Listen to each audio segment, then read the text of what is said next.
नमस्कार विद्यार्थी मित्रांनो, क्रिएटिव्ह मॅथ्स मराठी या आपल्या लाडक्या युट्यूब चॅनलमध्ये तुमच्या सगळ्यांचं सहर्ष स्वागत आहे. इयत्ता 11वीची ऑनलाईन फॉर्म भरण्याची प्रक्रिया सुरू झालेली आहे. त्यासाठी महत्त्वाच्या अशा काही 7 सूचना आहेत विद्यार्थ्यांसाठी, ज्या बोर्डाने आपल्याच वेबसाईटवरती अपडेट केलेल्या आहेत ऑनलाईन फॉर्म भरण्याच्या अनुषंगाने. तर ह्या 7 सूचना खूप महत्त्वाच्या आहेत. ज्या विद्यार्थ्यांनी आत्तापर्यंत फॉर्म भरलेले आहेत, त्यांच्यासाठी सुद्धा या सूचना महत्त्वाच्या आहेत. आणि ज्यांनी फॉर्म अजूनपर्यंत भरलेला नाही त्यांच्यासाठी सुद्धा. तर या 7 सूचना नीट समजून घ्या, जेणेकरून तुम्हाला फॉर्म भरताना अडचण येणार नाही. तर बघा, पहिली आणि महत्त्वाची सूचना इथं सांगितलेली आहे, की अर्जात जी माहिती आपण भरू, बघा अर्जात भरलेल्या माहितीची व अर्जदारांच्या प्रमाणपत्रांची पडताळणी प्रवेशावेळी केली जाणार असल्याने विद्यार्थ्यांनी प्रवेश अर्ज ऑनलाईन भरावा व पुन्हा एकदा स्वतः तपासून प्रमाणित करावा. अर्ज केवळ विद्यार्थी लॉग इन मधून भरला जाणार आहे, त्यामुळे आपला अर्ज भरताना दक्ष राहा. बघा मित्रांनो, तुम्ही अर्ज भरल्यानंतर जी महत्त्वाची माहिती द्याल किंवा बाबा ज्या गोष्टी तुम्ही सिलेक्ट कराल, त्याच्यामध्ये जी काही प्रमाणपत्र जोडाल, तर या सगळ्या प्रमाणपत्रांची म्हणजे कास्ट सर्टिफिकेट असेल, इन्कम सर्टिफिकेट असेल किंवा इतर सगळी, तर त्या सगळ्यांची प्रवेशावेळी पडताळणी होणार आहे. त्यामुळे कुठलीही चुकीची माहिती भरू नका, चुकीची प्रमाणपत्र देऊ नका, अन्यथा नंतर तुमचं ॲडमिशन कॅन्सल होण्याची पण शक्यता आहे. त्याच्यामुळं माहिती व्यवस्थित भरा. जी प्रमाणपत्र असेल ती ओरिजिनल प्रमाणपत्र तुमच्याकडे ठेवा. त्याचाच फोटो जो आहे तो तुम्हाला अपलोड करायचा आहे आणि नंतर ज्यावेळेस तुमचा होईल शाळेमध्ये, तेव्हा ही सगळी प्रमाणपत्र तुम्हाला घेऊन जायची आहेत. ओके. पुढचा दुसरा महत्त्वाचा मुद्दा आहे, विद्यार्थ्यांनी ऑनलाईन प्रवेश अर्ज शक्यतो स्वतः पालकांच्या मदतीनेच भरावा. इतर ठिकाणाहून अर्ज भरल्यास त्यामध्ये अपूर्णता, त्रुटी राहू शकतील व त्यामुळे तुमच्या प्रवेश प्रक्रियेत अडथळा येऊ शकतो. मग प्रवेश जो आहे अर्ज, तो सायबर कॅफेमध्ये भरायचा का घरी भरायचा? बघा मित्रांनो, तुम्ही घरी पण भरू शकताय.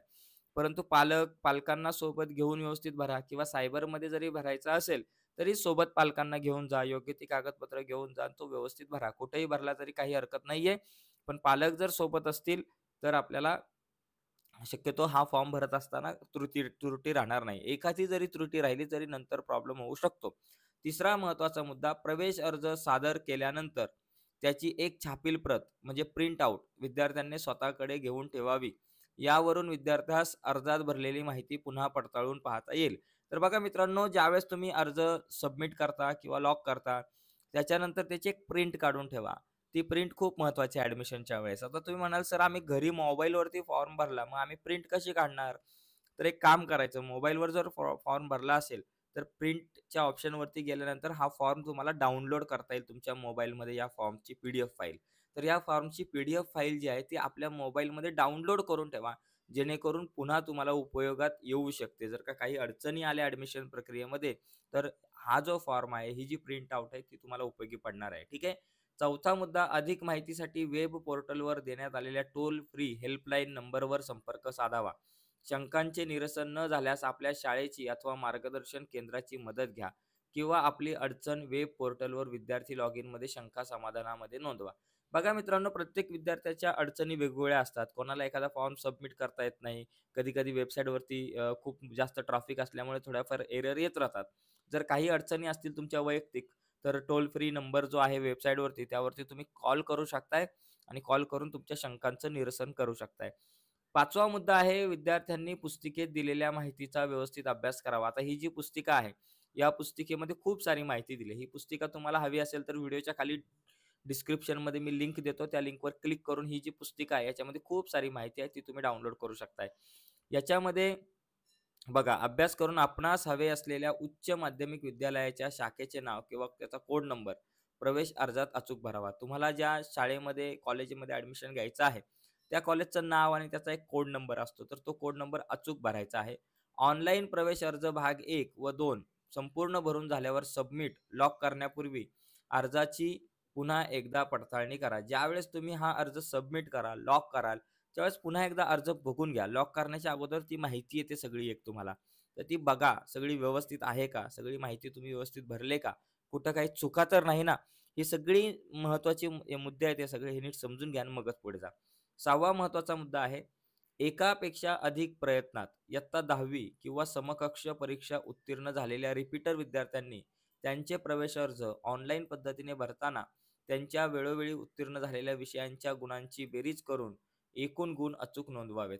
अनुत्तीर्ण असलेल्या विषयांचे गुण नोंदवू नयेत. बघा विद्यार्थ्यांनी काय करायचं, जे विद्यार्थी रिपीटर आहेत, त्यांनी समजा गणितामध्ये त्याला पहिल्या परीक्षेमध्ये 25 गुण होते आणि दुसऱ्या परीक्षेमध्ये 45 आहे आणि पास झालाय. तर त्याने ते 45 गुण गणिताचे टाकायचे आहेत. त्याच्यामुळे ते गुण टाकत असताना व्यवस्थित टाका. अनुत्तीर्ण जे विषय आहेत त्यांचे गुण नोंदवू नयेत. उत्तीर्ण झालेल्या विषयांचेच गुण तुम्हाला नोंदवायचे आहेत. आणि 7वा आणि शेवटचा महत्त्वाचा मुद्दा आहे, की प्रवेश अर्ज भाग 2 मध्ये योग्य पसंती क्रमांक भरा. म्हणजे तुम्हाला कॉलेजची नावं सिलेक्ट करायची आहे. तेच ते पसंतीक्रम न देता सर्व बाबींचा विचार करून योग्य पसंती नोंदवा. त्यामध्ये वेळोवेळी आवश्यक सुधारणा करता येतील. त्यामुळे तुम्हाला लवकर प्रवेश मिळण्यास मदत होईल. पसंती क्रमांक नोंदवत असताना व्यवस्थित काळजीपूर्वक नोंदवा. बघा मित्रांनो, आणखी इथे काही तुम्हाला माहिती कुठं मिळेल, इन्फॉर्मेशन ज्या काही ऑनलाईन ॲप्लिकेशनच्या संदर्भात ज्या महत्त्वाच्या काही बातम्या असतील किंवा अपडेट असतील, तर ती माहिती तुम्हाला कुठे मिळेल? वेब पोर्टलवर वेळोवेळी प्रदर्शित होणाऱ्या सूचना किंवा परिपत्रक. वेब पोर्टलवरती, ज्या वेबसाईटवरती इतर काही सूचना म्हणजे मेरिट लिस्ट कधी लागेल, कसं तिचं स्वरूप असणार, या सगळ्या सूचना त्या तुमच्या वेब पोर्टलवरती तुम्हाला बघायला मिळेल, वेबसाईटवरती. त्यानंतर माहिती पुस्तिका, कॉल सेंटर किंवा मार्गदर्शन केंद्र, शंका समाधान सुविधा. ओके. तर ही जी काही पी-डी-एफ फाईल आहे, या पी-डी-एफ फाईलमध्ये बरीचशी माहिती तुम्ही जर बघितली, तर बघा इथं भरपूर माहिती इंग्लिश आणि मराठी दोन्हीमधून दिलेली आहे. पसंती क्रमांक ठरवण्यासाठी सूचना इथं दिलेल्या आहेत काही. तर या सूचना पण आपण याच्यावरती एक वेगळी व्हिडिओ बनवूयात, खूप इम्पॉर्टंट आहेत. तर बऱ्याच मुद्दा, नियमित फेऱ्यांसाठी नियम, तर भरपूर सारे नियम, सूचना या ठिकाणी इथं आहेत. तर या सगळ्या गोष्टी मित्रांनो तुम्हाला जर बघा प्रथम प्राधान्यक्रम मिळाल्यास, तर ही पी-डी-एफ फाईल खूप महत्त्वाची आहे तुमच्यासाठी. तुम्ही जर 11वीला ॲडमिशन घेणार असाल, तर ही पी-डी-एफ फाईल खूप महत्त्वाची आहे. व्हिडिओच्या खाली मी डिस्क्रिप्शनमध्ये लिंक दिली, त्या लिंकवर क्लिक करून ही पी-डी-एफ फाईल तुम्ही डाउनलोड करू शकताय. तर इथे बघा तुम्ही जर बघाल याच्या अनुक्रमणिकेमध्येच बरेचसे मुद्दे इथं आपल्याला दिसतील. बघा इथं विद्यार्थ्यांनी लक्षात घ्यायच्या सूचना, प्रवेश फेरीची यादी जाहीर झाल्यावर काय करायचं, 11वी प्रवेशासाठी पात्रता आणि आवश्यक कागदपत्रे, अन्य मंडळांच्या विद्यार्थ्यांसाठी काही सूचना आहेत आणि इतर काही महत्त्वाचे घटक या ठिकाणी आपल्यासाठी आहेत. हे सगळे मुद्दे आपल्या ॲडमिशन प्रक्रियेच्या अनुषंगाने अतिशय महत्त्वाचे असतात. ठीक आहे मित्रांनो. तर एकंदरीत लक्षात घ्या, काही ज्या सूचना 7-8 मी तुम्हाला सांगितलेल्या आहेत, त्या सूचना नीट समजून घ्या. त्या सूचनांप्रमाणे मित्रांनो तुम्ही ॲडमिशन प्रक्रियेमध्ये कुठल्याही प्रकारच्या चुका करू नका. काही अडचण आली असेल तर मला कमेंट्स बॉक्समध्ये इथं लिहा किंवा टोल फ्री नंबर आहे या वेबसाईटवरती. तर त्या वेबसाईटवरती जाऊन टोल फ्री नंबरच्या माध्यमातून तुम्ही तुमच्या शंकांचं निरसन करू शकताय. ठीक आहे.